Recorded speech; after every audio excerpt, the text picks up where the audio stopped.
morning, good afternoon, and good night, wherever you're tuning in.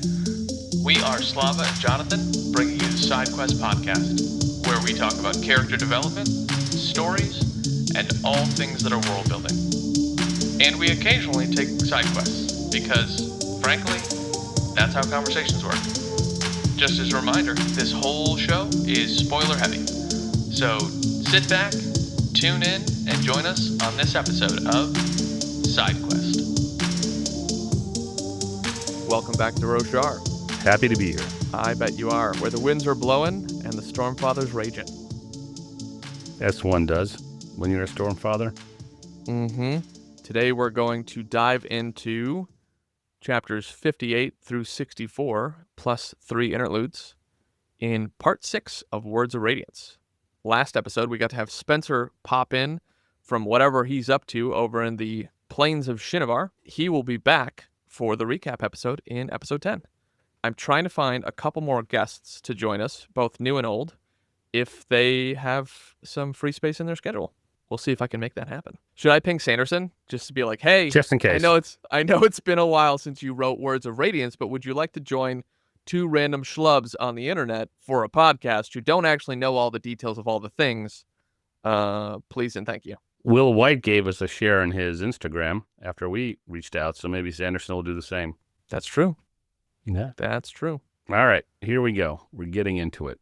Chapter 58, Never Again.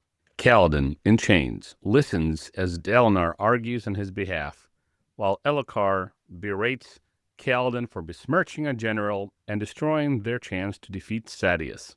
Immediately, since Sadeas uses a loophole to delay the duel. Elhokar threatens to have Kaladin executed for slander, but Dalinar says he won't stand for it. Elhokar orders Kaladin to be imprisoned until further notice, which Dalinar accepts. Dalinar thanks Kaladin for saving Adolin and Renarin, but then berates him for ruining their plan to defeat Sadeas, and for his allegations, which Dalinar has found 17 witnesses who testify in favor of Amaram's statements. Kaladin argues against his punishment, but Dalinar says that he will obey and serve his sentence. Sadeas returns to his own quarters and contemplates his narrow escape. ELA appears, and Sadeas orders her to find incriminating information about Dalinar, then have him assassinated. Kaladin is led to a prison cell in Dalinar's camp prison. He tells Syl that he will never trust Light Eyes again. Yeah, this is tough for Kaladin because he doesn't feel like he did anything wrong. And as the reader, we also don't feel like he did anything wrong because we know the story of how Amaram killed his men. And he did plenty of things wrong. Amaram? No, Kaladin. As a reader, I find many things wrong with what he did. Lay it on us. Impulsive, selfish, ruining plans of the people he's supposed to protect just because he sees an opportunity to seek revenge immediately. Does he really think that in front of, let's say, a couple of hundred Light Eyes, he's just going to get a duel with this guy? The guy that killed all his friends and stole the sharp blade is just going to go, oh, yeah, okay, let's fight here, bridge boy. Elhokar is a douchebag about it, but Elhokar is a douchebag in general. Yes. But Dalinar is right. When he talks to him later in the prison, he's like, what the hell, dude? Well, that's because Dalinar is a great general. Kaladin, don't forget he's depressed. Yes, a 19. I get it. He's considered killing himself. That doesn't take away from the fact that he did not do the right thing here, in this reader's opinion. Yes, I've gathered that. But tell me why you think he's right. He just saved Adolin and Renarin, first off. And that deserves a duel with Amaram? I haven't finished. Okay. Please continue. He saved Adolin twice now. He saved Dalinar once. He's trustworthy and loyal. Like, yeah, he's still a child. And honestly, there's a line coming up in... When does Dalinar go talk to him in the prison?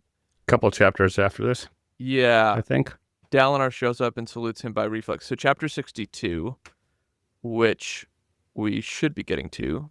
Yeah, 64. There's a line in here that I absolutely love because it addresses things that you brought up of like, he was selfish, blah, blah, blah, whatever. Because Dalinar talks to him and he's like, son, you've got a chip on your shoulder the size of a boulder. And it's like, Yes. He does. What I'm saying is, I don't think that it's unjustified. Like, if you had, let's say that his platoon, I don't remember how many were in it. Let's say there's 12 men, and your 12 men had their throats slit in front of you, you would be upset too. Men that you served with, men that you defended and like saved their lives, both in terms on the battlefield and like revived them afterward, like you would be upset too. That's why I'm saying, as the reader, we understand why it feels justified that he does it. I'm not saying objectively, there's an objective morality on Roshar, because we're talking about a group of people, the Alethi, who are the equivalent of the Mongols going across the countryside and slaughtering whomever they need to take over land. I'm not saying there's an objective morality. I'm just saying that we as the reader understand why this was the case. Well, what Dalinar says is very on point here. What you did today was a wonder in protecting my sons. You justified my faith in you before the entire court. Unfortunately, you then threw it away, and he did. Yeah, and this is just where I disagree. It's like, if you do something like that, where you fight 4 shard bearers with a spear, yeah, in terms of like the Alethi court, sure, you threw it away. In terms, again, as the reader, it's like, yes, that was a wonder. And should that not allow for some leniencies, isn't the right word. Should not that allow for, I guess I'll say it, like a reward of some kind? Sure, but not Amaram's head right then and there. Bad politics, bad planning. It's impulsive. It betrays their position, their little chess moves they're making. It betrays him and Dalinar in that regard. So it's impulsive. Like, sure, Amaram deserves to get his throat slit just like a dog for what he did. Mm-hmm. But there's a place and a time, and sometimes it's a waiting game for these things. And I understand that Kaladin is morose. He's depressed. He has a chip on his shoulder. He has this distaste, rightfully so, for Amaram. This is not the place to do it. Mm-hmm. He just acted impulsively. And I get it. In the heat of the moment, he's like, this is my chance to get the guy. But definitely wasn't a chance to get the guy. Because what he won there and then lost was being put in prison. What he won there, now that's his own doing. He didn't win that. He earned that himself. Yeah. I'm being funny. What he won there was clout with the king, clout with all the princes, clout with the court in general. And now Dalinar can say, look, we must unite. Kaladin is an example of why the Stormfather's on my side, yada, yada, yada. Yep. And that was all thrown in the trash and puked on because he couldn't wait a month to kill the guy. Yeah. I'm not arguing against his impulsiveness. I will pose a question, though, partly because I don't remember, partly to poke another stick at the bear here. Did Dalinar give Kaladin all the details of his plan? Or Adolin? No, but he's a guard. Correct. Exactly. So how would he know? So, like, why are we holding him accountable for... He should know. I'm just saying, if he's a soldier... I'm just saying, if he doesn't have all the details, because he did this before in Way of Kings, when he taught the men to throw the bridge. Now, when he's a bridgeman, I think that's different, because he was literally a slave. Now, though, Dalinar knows he's earned the right to be told things, right? He saved his life. And so, like, if Dalinar hasn't given Kaladin all the details, and he knows, you think Dalinar doesn't know that Kaladin's brash and, like, impulsive? Right, and maybe that's why he doesn't have all the details, because he's brash and impulsive, and Dalinar is not going to tell some kid who's brash and impulsive all the details of the plan. But he trusted him to try to find who killed the king. That's his job. I'm just saying, like, his job. That's true. It is his job. He gets spheres for that. I'm just saying, how can we hold someone accountable? And it doesn't negate his impulsiveness. So, like, understood, heard, agreed, right? How can we hold someone to the same level of accountability of, like, he should have waited? And these are kind of tied at the hip, so I guess I can't say that. His impulsiveness, like, has to be factored in.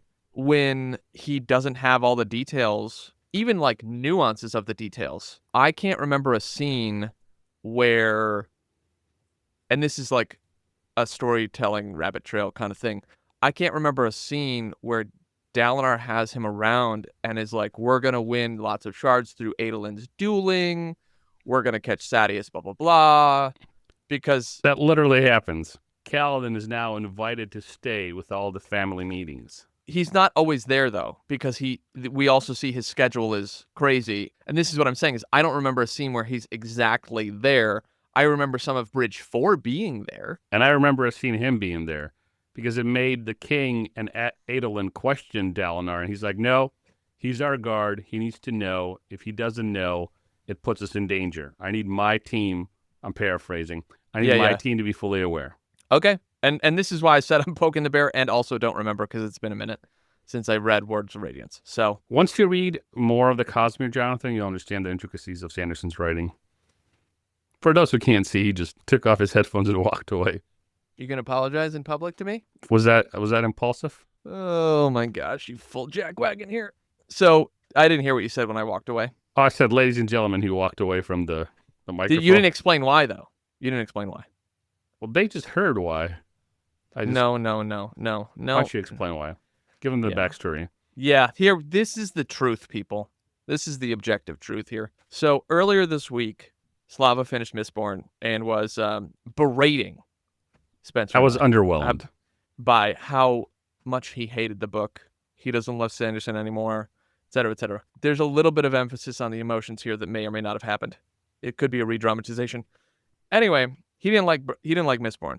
So fine, whatever. And he's poking and prodding Spencer and I for extra details. And he's like, yeah, I'm probably just not going to read the rest of it. So I, as a good friend, and one of his premises is, I don't read books the same way you guys do. Okay, fair. We've talked about that on the podcast if you're a regular listener. Like, Slava and I read books differently. Super fair. So then I, knowing Slava for, is it almost 20 years now? Something like that? Mm-hmm. About that. Knowing that Slava's kind of at his edge of like, yeah, he's probably not going to read this stuff anymore. So I'll just give him a bunch of download details and the juice. I'm going to give him the juice to understand like why he should keep reading this about Scadrial and Mistborn and the connection with Stormlight Archives, etc.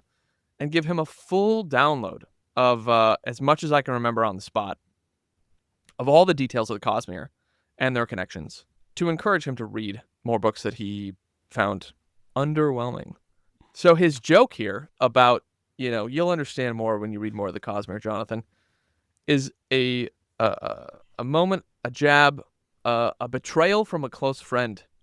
Might we even call him Moash? Ooh. You're officially I'd rather Moash. be called Amaram than Moash, honestly. I mean, that's that. Or even Sadius, excuse me. Yeah, I mean, I keep mispronouncing the bastard's name. Yeah. But anyway, that's why I walked away, folks. I can't deal with the sheer impulsiveness of a creature like Slava. I'm a creature now. Yes, you're just a chull. I see anger spren coming up from the back of your screen. Oh my gosh! So just give me some comments, folks. Do you got a jackwagon like Slava in your life? Everybody has a Slava in their life. That's what makes your lives more rosy and fun, enjoyable. Otherwise, you'd be drab. Yeah, a regular drab. Give our breath away and just keep living our lives. Anyway, that's chapter 58. Never again. Titled, appropriately. And we quickly are brought into interludes 9, 10, and 11. 3 interludes. The first one, or 9, the first one in this episode, is called Lift. You want to give us a quick overview of this fairly long interlude? Yeah, and once I do, I don't think we've talked about Lift on the show, if ever, in a long time, because Way of Kings was a very early piece of the show. I know that you read Edge Dancer. Yep. So I want to get your opinion on her after I give this overview. So Lift and 6 other thieves climb over a wall of the Bronze Palace as they intend to rob it while a new Prime Aqua 6 is being chosen by the Vesseret. Lift sees Nail in the distance and frets that he is still pursuing her somehow. The thieves climb over the palace wall and Lift chats with her friend, Wendell, who says that he wanted to choose someone else with whom to bond, but ended up with Lift. Wah wah. It's a really good day when your friend decides to tell you that they don't like you. Since she had visited the old magic, which that's a question I want to ask you after this, of like, what is the old magic and what do you think about it from what you understand? Lift and Wendell bicker as they infiltrate the palace. Huquin says that they are to steal clothes which aren't well guarded but will sell for a lot. Lift disobeys Huquin and wanders the palace with Gawks. Accompanying her, Lift tells Gawks that she wants to steal the Prime's food and she heads towards the Prime's chambers. Well, he goes to the Vizier quarters to find spheres. Wendell helps her further infiltrate the palace while he teaches Lift about Spren and her odd ability to convert food to Stormlight. Lift sneaks into the dining area and hides under the table as the Vizierette reviews applications for Emperor. Lift listens as they debate what to do since no one wants to be Prime due to the recent assassinations. She steals a dinner roll, then hesitates as she notices that Nail is there. She tries to flee but is caught, and Nail has her arrested and tells the Vizierette that he has the proper forms. She tries to use her ability to escape but is inhibited by a Larkin, which drains her Stormlight. Which, that's another super interesting thing because we've met a Larkin before from Risen, so put a pin in that. The head Vizier protests that Lift will be executed for mere thievery, but Nail adds that the crimes of her trespass and interrupting the Holy Conclave in session would say otherwise. Lift escapes long enough to get half-eaten roll, which she quickly eats and before being captured again.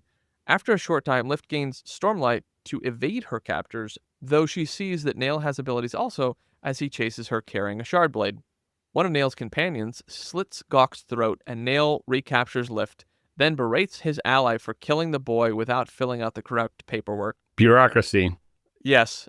Murder is okay if you've filled out the right forms and submitted them in an orderly fashion. Lift escapes, but then decides to save Gawks because someone has to care, and Wendell says that her regrowth ability could help him if she was more trained.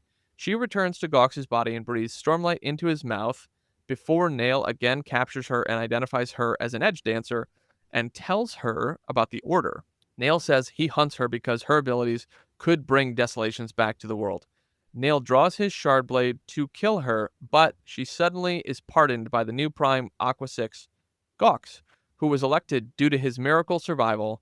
Nail obeys the pardon to release Lift and praises Yazir and leaves. Lift congratulates Gawks on his election and asks for food. Yes, Lift does. Yeah. So she's a hungry girl. She is. She also has a weird ability that only she has of eating and turning it into Stormlight because of the old magic. So this is before Edge Dancer came out, right, as a book.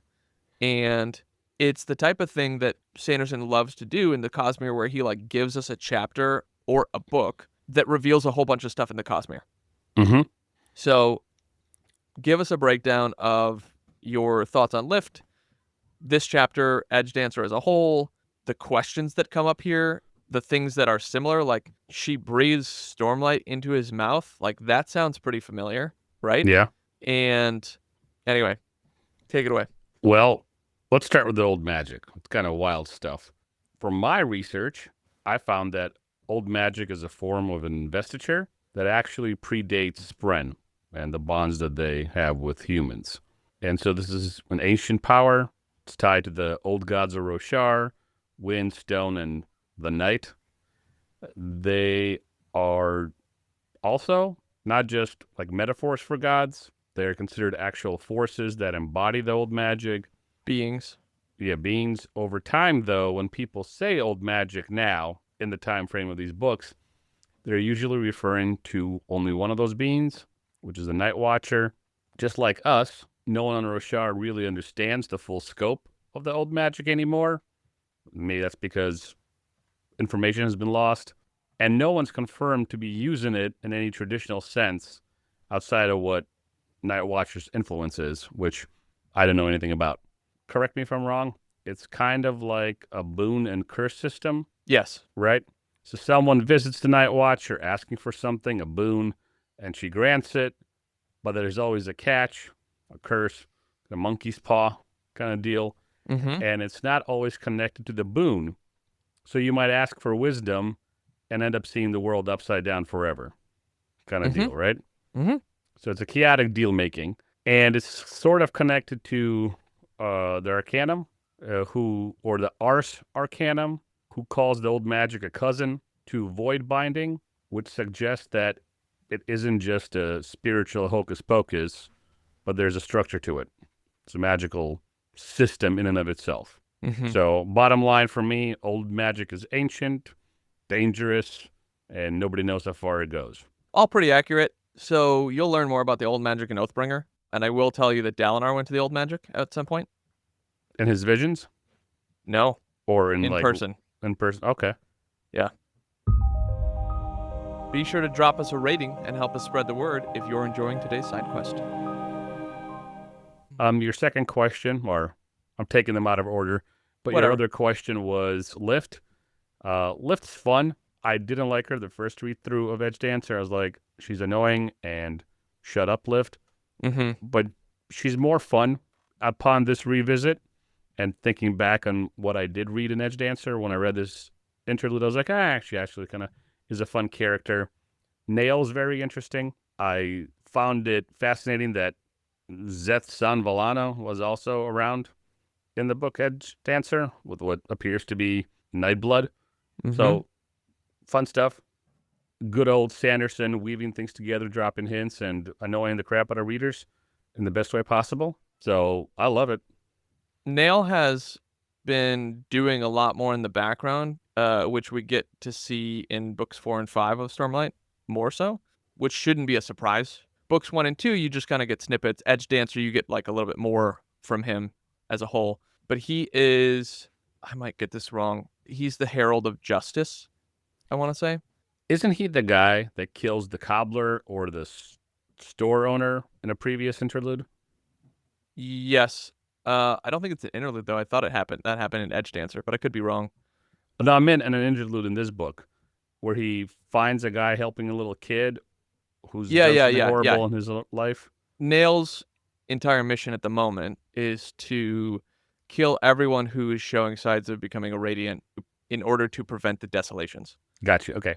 It all makes sense now. Very cool. But he's a herald. So back in the prologue of Way of Kings, or whatever it's called before the prologue, we see his sword, and Jezrien, I think, is talking to Nail, if I remember correctly, in that narrative, which happens 1,000 years beforehand. Anyway, that's just a little detail. My third question for you, so is old magic, Lift, and then what do you think about the fact that she breathes into Gox's mouth and he comes back to life? That was kind of reminiscent of Warbreaker for me. Breaths. Yeah. Yep. Stormlight and Breaths married. Yeah, it is. We don't have a lot of details on that. I will say that Sanderson has said for a while that Lift is a special character to him as an author, and he's saving her for something important. We don't know what that is yet. We have inklings now that we've read book 5. Well, I've read book 5. But I will tell you, and this is spoiler for anyone who's listening because that's what we're doing, is Lift at some point could be trained by the one and only Vasher. Of course, since Vasher's whole deal is training people. Training Radiants who, what did he say earlier in the book? In this shack, the first one doesn't like to be woken up at night, and the second one has a compassion for bridge boys who are in over their head. Yep. It's really just Radiants who are in over their head. But fair. But that's a fun little thing here. So moving on, we are with Szeth, son Vallano, Truthless of Shinovar. He is sitting atop the highest tower in the world and is contemplating the end of all things. The souls of the people he had murdered are lurking in the shadows. They whisper to him. If he draws close to them, they scream. They also scream when he shuts his eyes. And now I'm going to read from the book. He had taken to blinking as little as possible. His eyes felt dry in his skull. It was what any sane man would do. So we have him dwelling on his oath and his errant banishment for being wrong about the return of the Radiance. Mm-hmm. He leaves the tower to seek answers or to kill someone of his own choosing. So, Szeth. Did I show you the statue that I have of him? Maybe. I think maybe I have, of him fighting Kaladin from the end of Words of Radiance. Oh, yeah. Awesome. On the two cloud things. It. Yeah, it was pretty cool.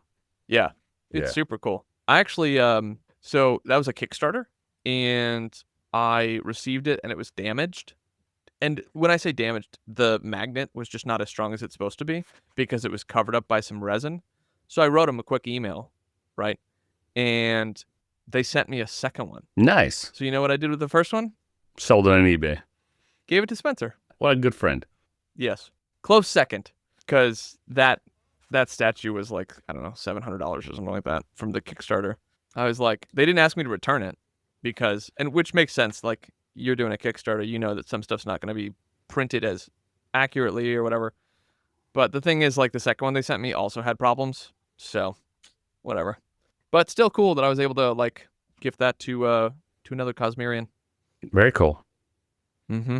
Very cool. Any thoughts on Szeth's son Vallano, Truthless of Shinovar, going insane? Yeah, we never get an answer to the fact that he's just sitting on Urithiru and, like, he's known about it the whole time. But Szeth's also, like, Szeth's got a, Szeth's, like, autistic, basically, in my opinion. He's on the spectrum.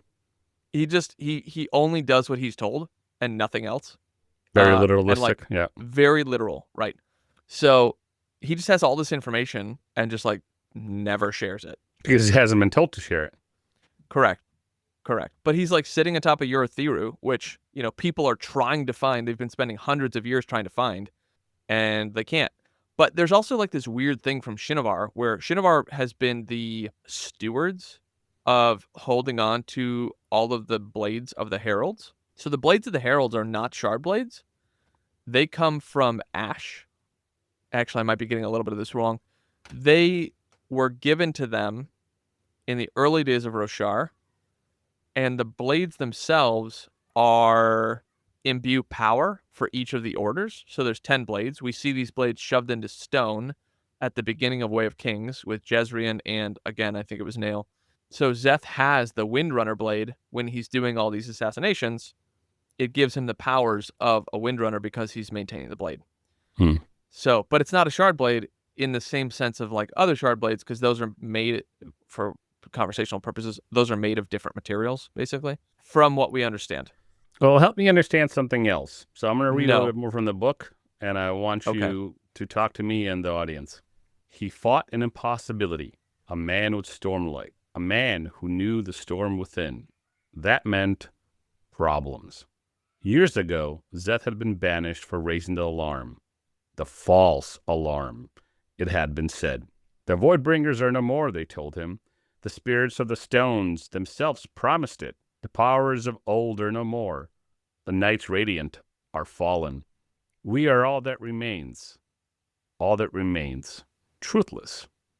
Have I not been faithful? Szeth shouted, finally looking up to face the sun. His voice echoed against the mountains and their spirit souls. Have I not obeyed, kept my oath? Have I not done as you demanded of me? The killing, the murdered. He blinked tired eyes, screams. What does it mean if the Shamante are wrong? What does it mean if they banished me in error? It meant the end of all things, the end of truth. It would mean nothing made sense and that his oath was meaningless. It would mean he had killed for no reason. I think that's a very powerful section of internal dialogue. Mm-hmm. So, who are his people? My questions are as follows. You'll have to remind me. The Shinovar. Who are his people? Not just their name, but who are they? And why would him raising these alarms cause such a punishment? Instead of just telling him to shut up or locking him away in a tower because he's a crazy person in their eyes, why would that cause his banishment? And how does his banishment make him a mindless killer for anybody who hires him? Mm-hmm. Lay it on us. So he's from Shinovar. His culture is Shinovarian. His people basically refuse to believe that the Radiants are back because they've been told that they're not. And so someone who preaches otherwise is a heretic, truthless, as he says. So he's banished and given an oath stone. It's a culture thing, right? Like the Shinovar culture, which, interesting thing about Shinovar, they're the first humans to come to Roshar, which has implications later in other books. In other Stormlight books. What's weird about the Shinovar culture is they hold the blades from the Heralds and have the ability to use the powers, they actually have like temples where some of their specific peoples, Szeth is one of them, are encouraged and chosen to train with each blade so they can master all the powers.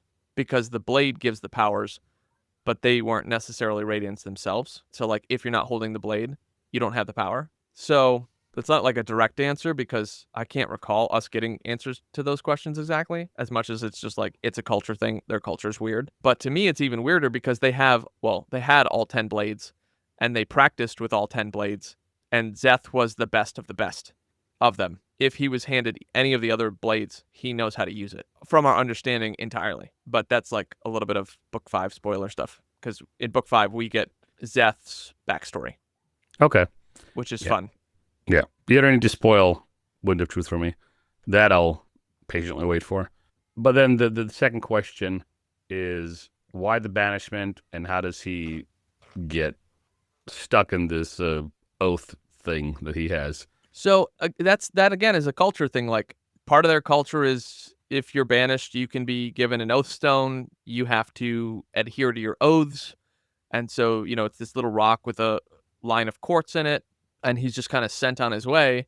And then the first person to say, hey, I'm your owner. And then he hands them the stone. And then he, is slowly traded otherwise. But like, in terms of why they do it, they're just a weird culture, man. Like, I don't know. I don't remember. Any of those answers are going to come in Book 5. So I don't really. Okay. And I've only read it once, a couple months ago. So, and there's way too much other stuff going on that distract from the exact details of a question like that. So, not trying to avoid it. It's just a difficult question to answer because you're asking about the nuances of a single culture in Roshar or on Roshar.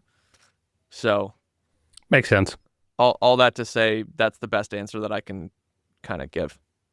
Sounds good. Well, let's move on to Interlude 11, New Rhythms. Eshonai tries to shoo away a spren, but fails. She attunes her old rhythms as the new ones that she was listening to, which had voices that gave advice, tended to make other people nervous. She meets the others of the ruling council with her sister Venli, having taken storm form as well. Eshonai tells them that they need to transform more of their people to be ready for the Alethi push towards Narak, so they can summon a high storm to use as a weapon. Eshonai tunes out the voices with the screaming and attunes joy and tells how awesome she feels. Zuln dissents from Eshonai's proposal, saying it is not right. The meeting breaks up and Venli and Eshonai discuss their options for getting consensus on their plan, and Venli says that she knows what the Stormfather would do to Eshonai, angering her sister. Eshonai asks how Venli knew, but she doesn't answer. Eshonai addresses a crowd and tells them that the five want to forbid the new form, but that she will allow anyone who wishes to join her in a high storm to transform. Then she generates a miniature storm for them to see and demonstrates her new abilities, impressing the onlookers. She then asks for volunteers from her soldiers for the new form and is happy that almost no one refuses her. She then tells the soldiers that she wants to transform all of the civilians also, and has them go through the city to get volunteers and segregate anyone who refuses the transformation. That sounds a lot like World War II. Anyway, Venli says that those unwilling to transform must be killed. That's a super lot like World War II. And Eshonai says that will happen after her soldiers all take storm form. Abranai. Storm soldiers. Storm soldiers. Yes. Troopers, if you will. You could call them SS, storm soldiers. It's way too close. That's what I was getting at. That's a little on the nose, but that's what I was getting at. I'm making sure the audience got your reference. Abranai refuses the transformation and is grouped with the dissenters along with Zuln. Thud confronts Eshonai on her changes in behavior and attitude, but she defends her actions as necessary for their people to survive. Sounds like World War II. It really does. Eshonai, it's bad, man. It's bad. Eshonai sends Thud to guard the dissenters, which include her own mother, yes, in a camp, as she prepares to speak to her entire people. I'm like literally just realizing this sounds like Hitler. Anyway, Eshonai is literally Hitler. That's commentary on modern discourse in the marketplace. Oh, boy. This should be a short. Anyway, Varanus tells her that the dissenters escaped, helped by Thude, but Eshonai says not to pursue them since they will not survive the next high storm anyway. Venli confronts Eshonai, who threatens to kill her own sister, but doesn't since she needs Venli for the storm spread. Eshonai lets Venli go and addresses the listeners as she has planned. Zeke Hall. Oh, that's not part of this. Anyway. That's a different character. Oh, goodness. I think Eshonai was trying to go to art school. She tried art form and couldn't get it. There it is. Oh, goodness. I don't have anything else to say about this chapter. No, this was anymore. A decent, pretty intense, with a little I, intense, because there's a lot more intense stuff that happens in these books and in this book in particular. But it was still interesting to be with the Proshendi again and to see what Eshonai is planning, because she is full throat, that's not a word. Mm-hmm. She is balls to the wall ready to take on the storm form, which brings back the gods, which I said in a previous episode, what the hell is happening since they didn't want those gods back, and now they are getting the gods back to fight the humans who are killing them because they killed their king for trying to bring the gods back. So it's a bit convoluted for me as a reader why Eshonai is doing anything, but there's some good tension, good action in this book, in this interlude. But beyond that, I got no comments. Unless you have something to add. No. I'm just surprised that it took me. I think this is my 5th reread, and it's not. I didn't even get it during the reread, right? I got it during our discussion of the reread. Mm-hmm. Sorry, I can't. Just Eshonai is Hitler. Well, that settles it. Chapter 59. There we go. Fleet. Well, do you love books, audience? Do you love this podcast? Don't forget to subscribe and leave a review so you never miss an episode. Kaladin feels claustrophobic in his prison cell. Kaladin asks Syl if she would help him break out if he wanted to, and she says yes, but then inquires why he would break out since he entered there willingly. God bless you, Syl. He hears a disturbance but isn't able to find out what causes it. He says he won't be executed and that he doesn't trust Dalinar anymore because Dalinar allowed his imprisonment, and that he is the same as the other Light Eyes. Syl asks him to repeat that, and he's unable since he can't easily lie to Spren. Kaladin speaks out against Elhokar, saying the kingdom would be better off without him, and says this is no different than when he was a slave. And Syl doesn't contradict him. Wit appears, sitting on a bench outside his cell, tuning a musical instrument and mentioning his perfect pitch, and saying that he came for the story that he previously requested from their last meeting. Kaladin says he isn't in the mood after some verbal sparring. Wit starts playing his instrument, which affects Kaladin internally. Wit asks Kaladin to close his eyes and describe what he sees, and Kaladin thinks of a race and says as such. And Wit sings lyrics that rhyme and repeat Kaladin's story in musical form. As Wit sings the story of Fleet, Kaladin pictures it in his mind, and each time Wit pauses, Kaladin tells Fleet's tale to Wit to expound upon. Fleet races against a high storm from the eastern sea to the lands of Shinovar, and reaches safety but dies due to his effort, causing the storm to stop. The fleet's soul then rises to win the race and ride the winds thereafter. Wit tells Kaladin about the nature of stories and accepts the ending that Kaladin gives this tale, and asks Kaladin what the meaning of the story was. Kaladin says that the storm caught Fleet, and Wit says the storm catches everyone, and does it matter? And Kaladin says he doesn't know. Wit says that's good, since Kaladin now has something to ponder on. And Kaladin ponders. Yes. So, typical Kaladin. Kaladin is pondering in his cell, alone, doing his sentence for getting his trying to give another Light Eyes his comeuppance. Yep. So overall, a decent chapter. I like Wit. I like when he shows up.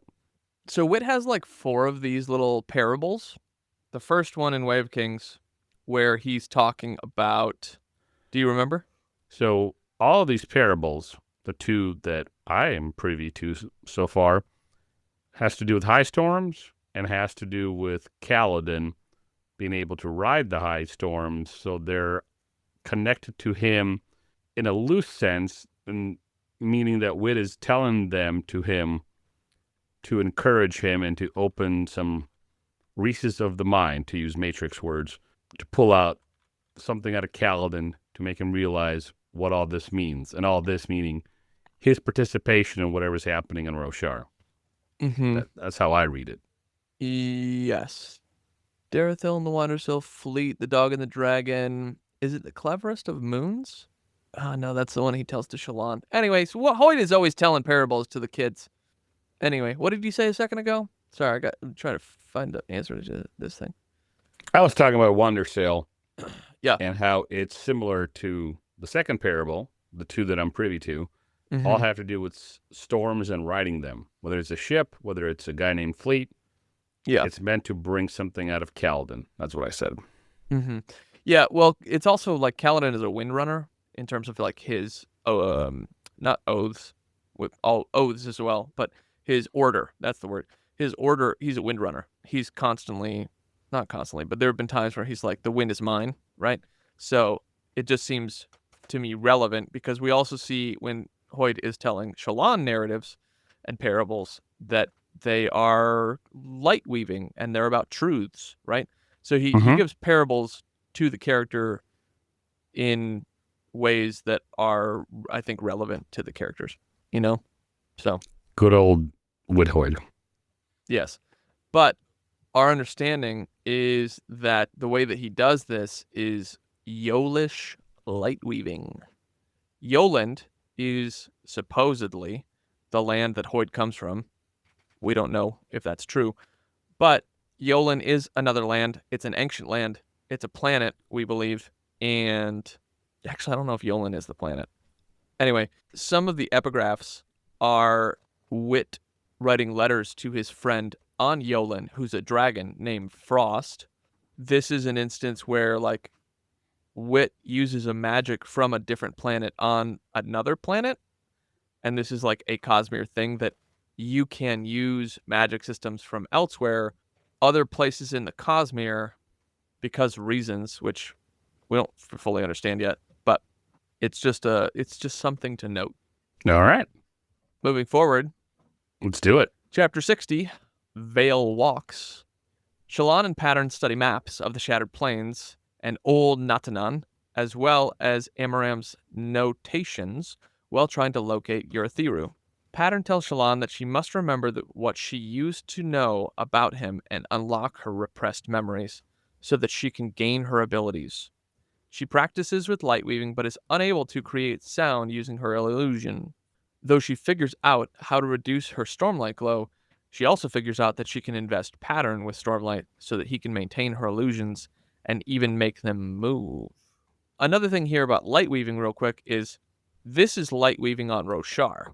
We know, in terms of like all the books, that Hoid is using light weaving from Yolan, which is supposedly a different type of light weaving, which to me begs the question, and I don't think there's an answer to this at the moment, are the other orders that are on Roshar, is that like version 2 of the orders from other places in the Cosmere?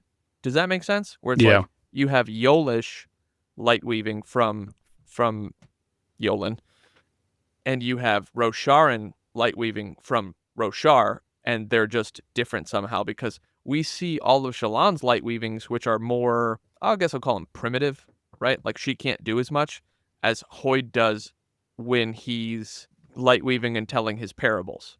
Does that make sense? That makes sense. The thought that came to me as you were talking is not a thought, a question that came to me as you were talking is, are the powers that rule the Cosmere, including some of the people that we meet like Hoid, the gods, the the thing beyond the veil, the cognitive realm, are the powers that rule all that similar, and I know this is a stretch, so there's not a one-to-one comparison, but in similar fashion, if you will, like the Abaddon in the Kratos series, where there's these planets, there's these worlds, but there is a power, if you will, that governs them all to a degree.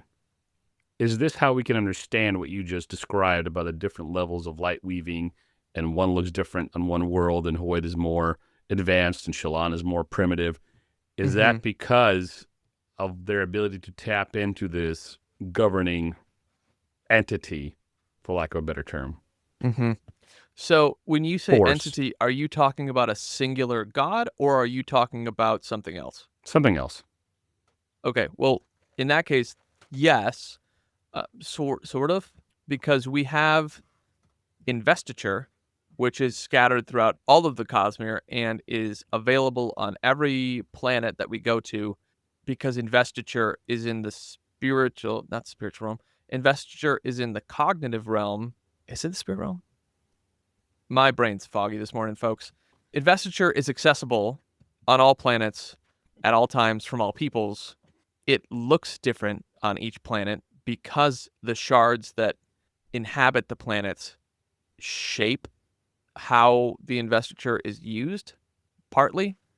But the question then comes about because Hoid is a world hopper, and the shards that he, learned from, if you will, to like very broad, like don't at me in the comments, aren't on the planets that he's on when he's using the things. Like the Yolish shard, if there is one, we don't know, isn't there on Roshar when he's using Yolish light weaving, right? Okay.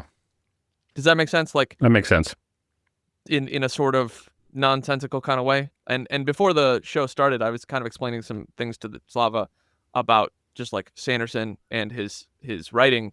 We don't have all the details. This is not a completed series. Like, it is being written still. And so there's just a bunch of questions that everyone has that we don't have answers to. So that's what makes this fun.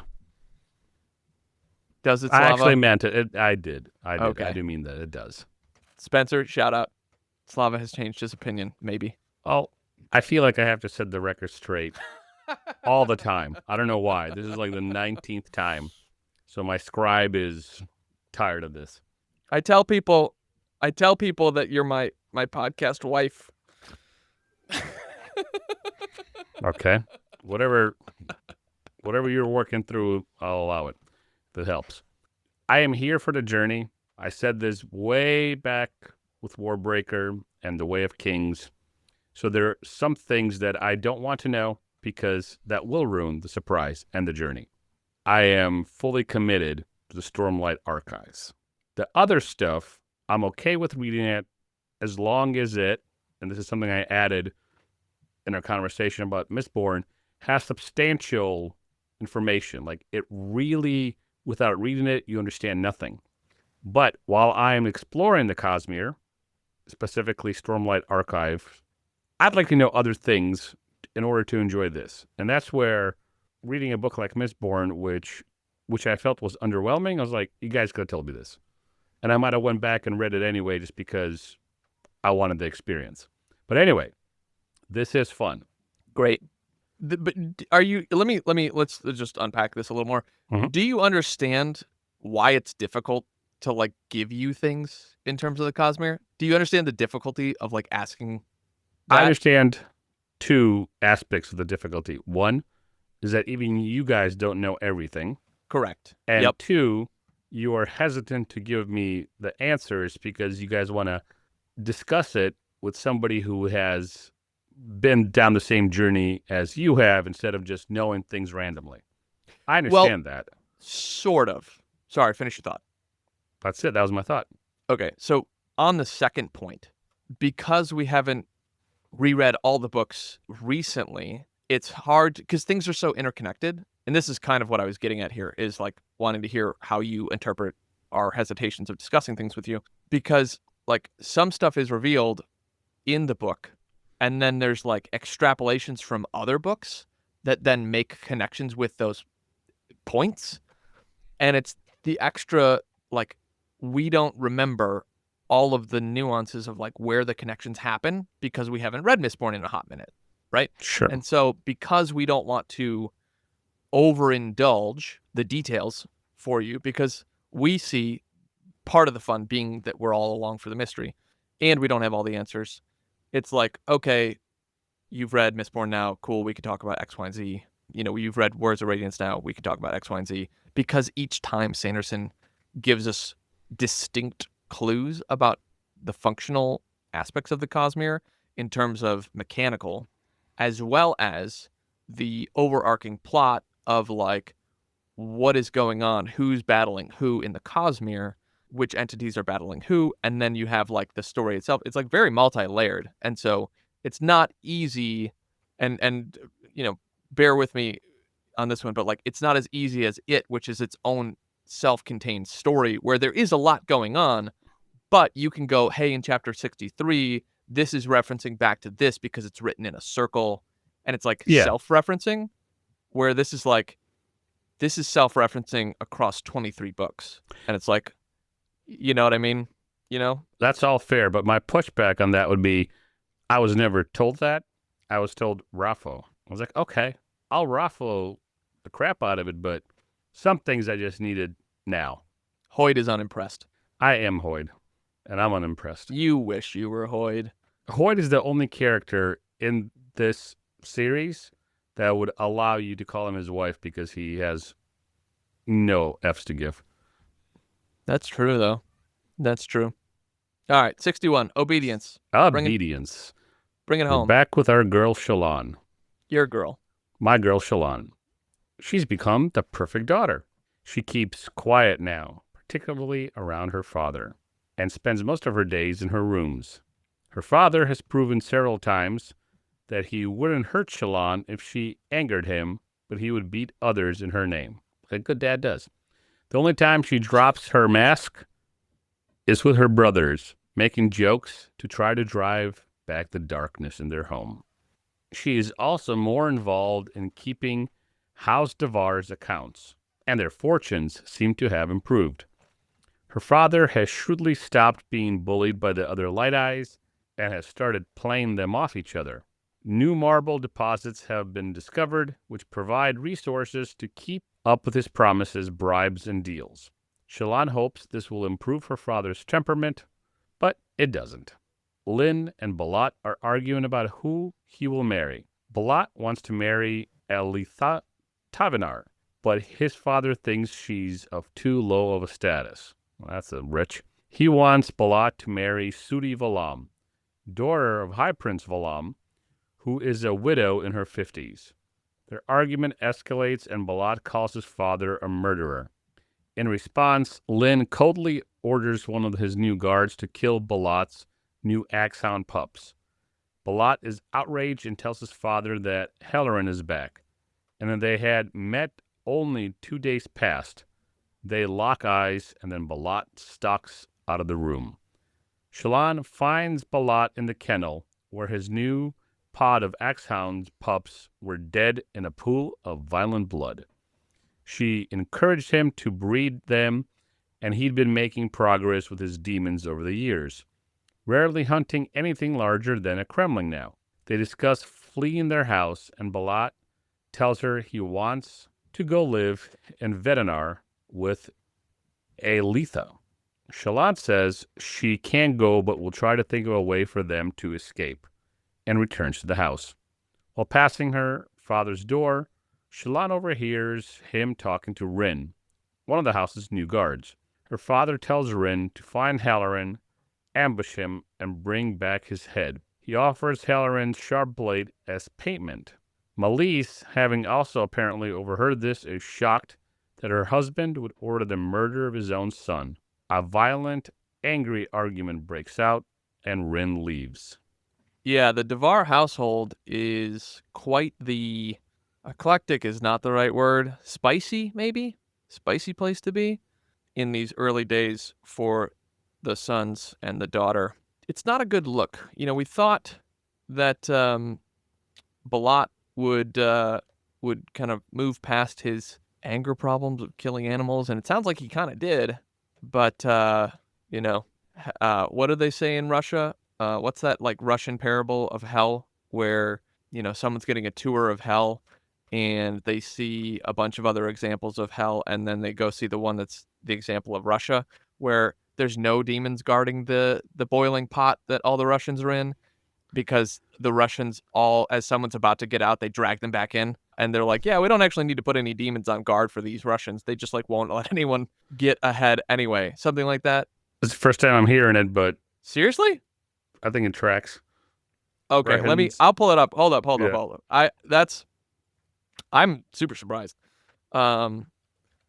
Russian version of hell. I don't know. Is it a myth or folklore?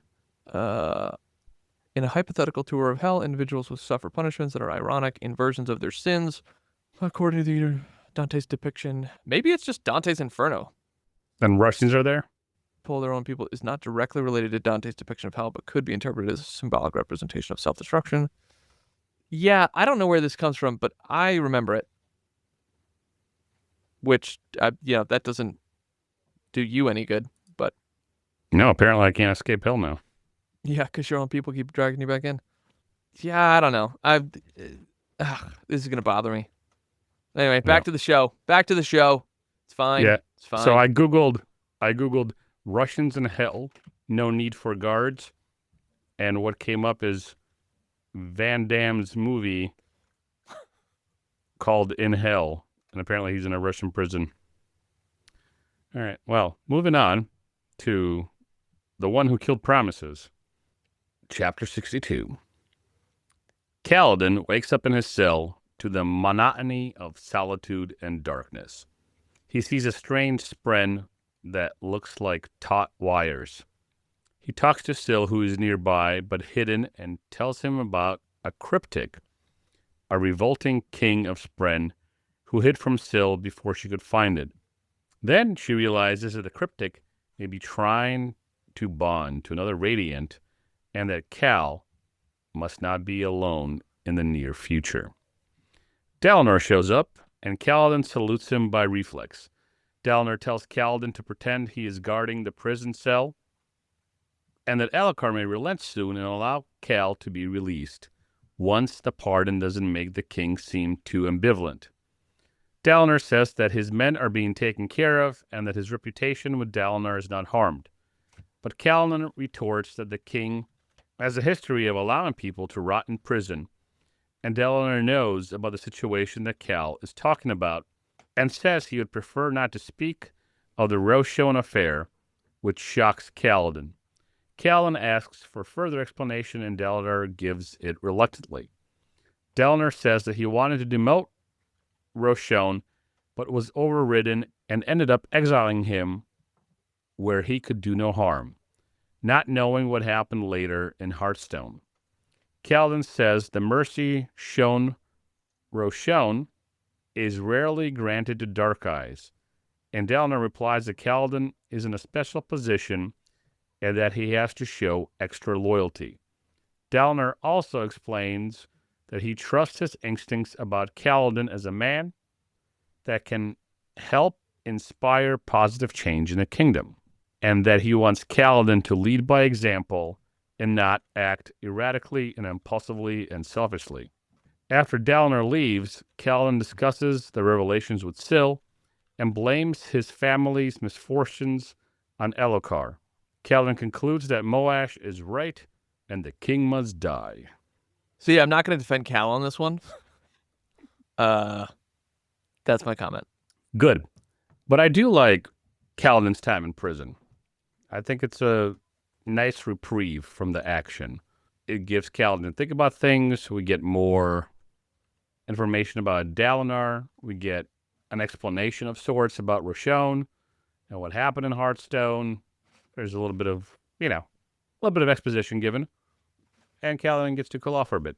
The only way Kaladin can cool off is in a prison cell. Prison. Good old Cal. Man, I feel like that just is, even though I can't find a source for this thing, feels kind of like Russians. I feel like you should resonate a lot with Kaladin. I don't, though. I don't know. I'm not that morose. Well, in terms of the Russian sense, where like he's about to get out and gets dragged back in, the only way he can cool off. Yeah. I know that you don't resonate with him the same way that you resonate with Shallan. That was not my comment. It was it was a reference to the joke that I was trying to find a source Oh, for. yeah, okay. I'm tracking, yeah. Never mind. Yep. Anyway. No, it landed. I just didn't get it the first time.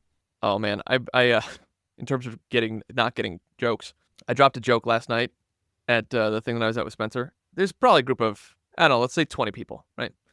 And I made a joke, and then everyone's like, oh, yeah. And they took it, like, seriously. And I was like, yep, that joke didn't hit. Anyway, carry on. What was the joke? Here's the thing. I can sit here and explain it to you. You should. I'm not going to. We're in a prison cell with Kaladin. I'm not going to. It's literally, it's just going to waste time. And although you enjoy telling jokes that have no purpose, I don't. Just say the joke without any context, and let's see if I'll get it. It's entirely relevant to the fact that we were at a meeting for a church plant. Just say the joke. So the guy before me said, people just go to church on Sundays to check off a box. And then I chime in because we were talking about how to name this guy's church. And I said, yeah, we should just call it Checklist Church. You just go, you check it off the list, you move on with your life. See, that's funny. That's hilarious. I like it. Thank you. All right, great. Pity humor from the Russian. It really was. I thought it was very clever. Church. What? It's called Box Church. Box Church. Spencer said we should call the church, he made a joke to Mistborn. Church of the Survivor. Okay. Spencer's joke was a lot funnier than mine was. But still, as we move on to A Burning World, Chapter 63, we are back with my girl, Shallan, and her good old buddy, Pattern. Shallan and Pattern hide in one of her illusions to watch a drop location secretly for anyone to try to leave instructions for her, while she chats with Adolin via spanreed. Shallan decides she must be irresistible to Adolin to keep his interest. She asks Pattern why Mraize didn't send instructions via spanreed and realizes that the Ghostbloods are trying to spy on her. She tells Pattern to find the spy, and he locates Eyatil. Adolin sends a message that Shallan can join a scouting trip in the Shattered Plains as she requested, but she says she hopes to find a live chasm fiend for her research. She gives an excuse to Adolin to end their spanreed conversation, then destroys her illusion, and creates a new one of Vale attached to Pattern, and tells him to make it seem that Vale is retrieving something from the tree, then to go to an adjacent alleyway. Shallan waits outside of Eyatil's room, disguised as Vale, and confronts her when Eyatil enters the hallway, explaining how she was tricked by her double. Eyatil gives her name and explains that Shallan has an urgent task to investigate the new arrival in Dalinar's camp, and that she is to watch while Shallan performs it. Shallan tells Eyatil that she can join her instead of following her secretly. Shallan and Eyatil ride in a palanquin as Shallan reads her instructions to investigate a supposed madman that Dalinar and Elhokar are interested in. Eyatil reveals that Mraize is her student, not her master, and she wears the mask to reserve herself and allow her to adapt. Shallan removes her disguise without letting Eyatil notice by using the palanquin's curtains for concealment, and is immediately recognized and permitted into Dalinar's camp. She has Pattern make a distraction so that she can withdraw into the palanquin and resume Vale's appearance without Eyatil noticing. Eyatil tries to guess how Shallan got them past the guards, and Shallan flashes an enigmatic smile. The palanquin proceeds to their destination, and Shallan deceives an Ardent into thinking that her sister needs medical attention for psychological impairment, and they are admitted into the temple. Sound familiar? Yep. While some Ardents try to diagnose Eyatil, Shallan sneaks off and creates an illusion of one of the Ardents to move more freely around the temple.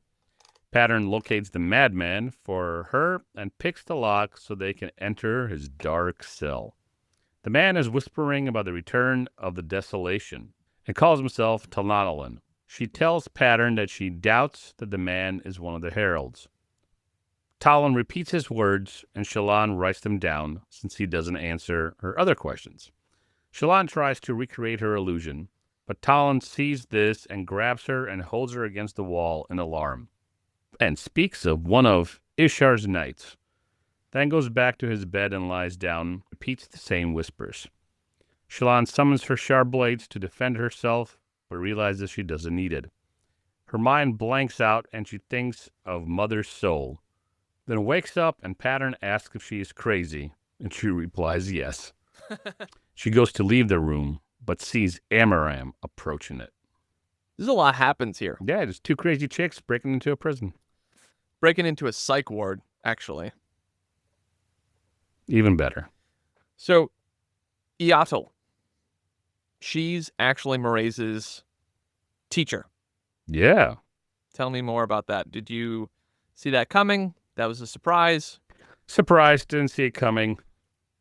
When reading it, didn't think of it more than just a twist that Sanderson threw in there. Looking back now, it's probably important.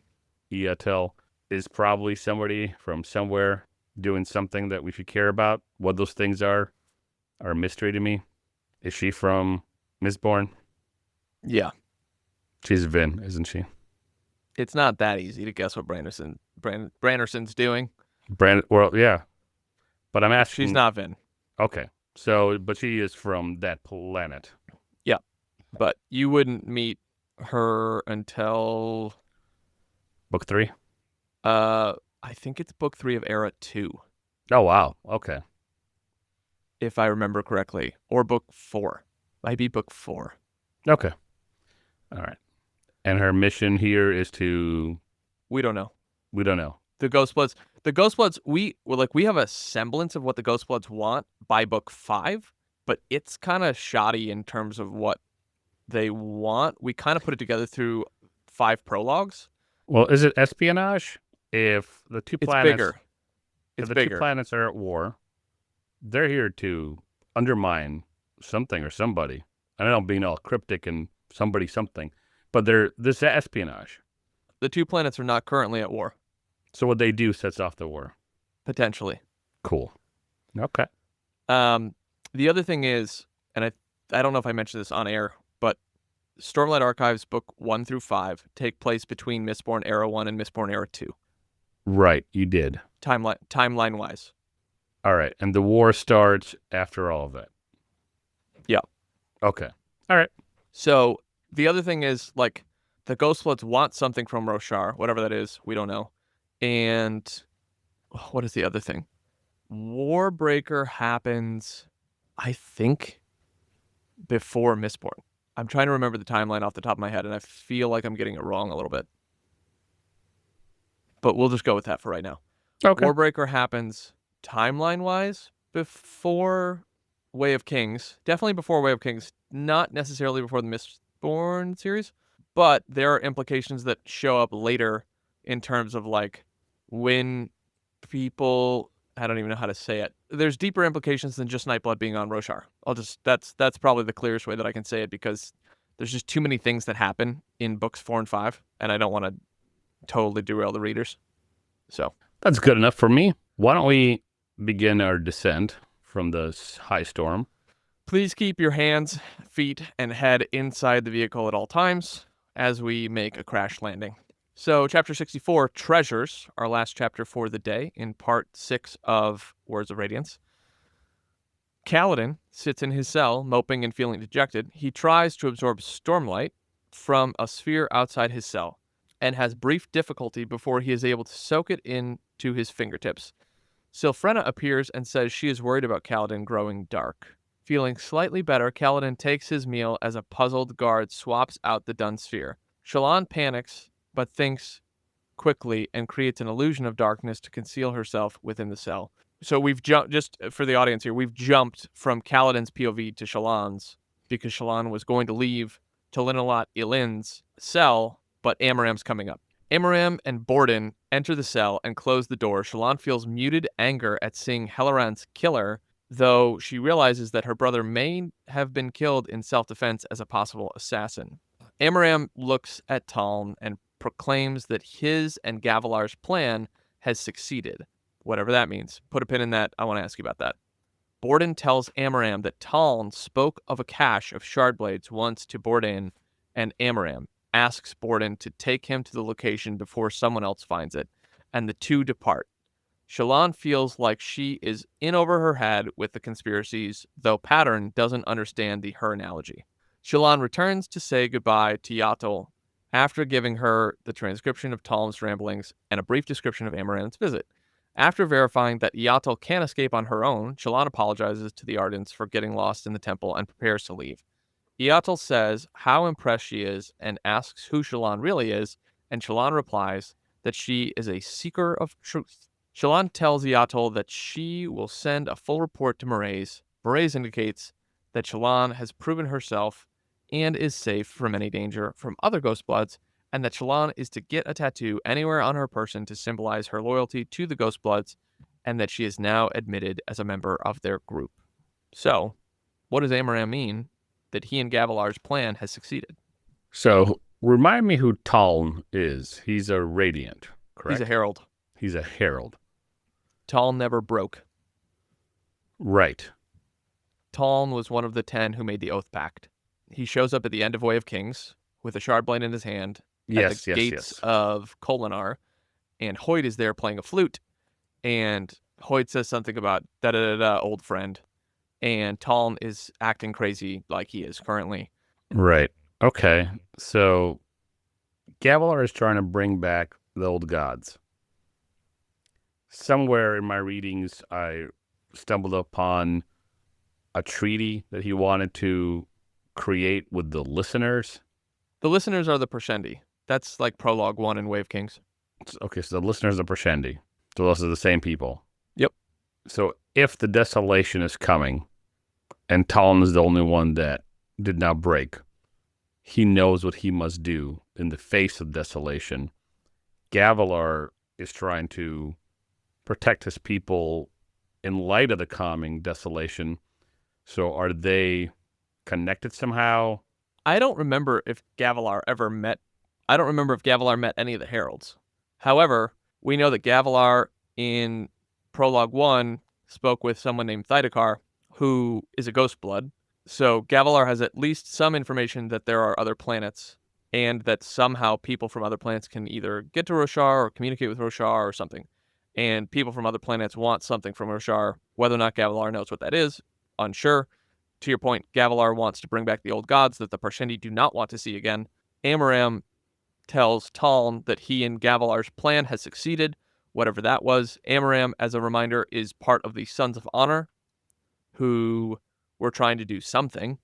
And this is why Shallan feels in over her head, because she's got the Sons of Honor, she's got the Ghostblood, she's trying to be the betrothed of a very prominent Light Eyes. She's becoming a Radiant. She has huge trauma. She talks to her Spren. Like, Shallan's just like, she's in over her head. Not that answered the question that I asked you originally, but that's okay.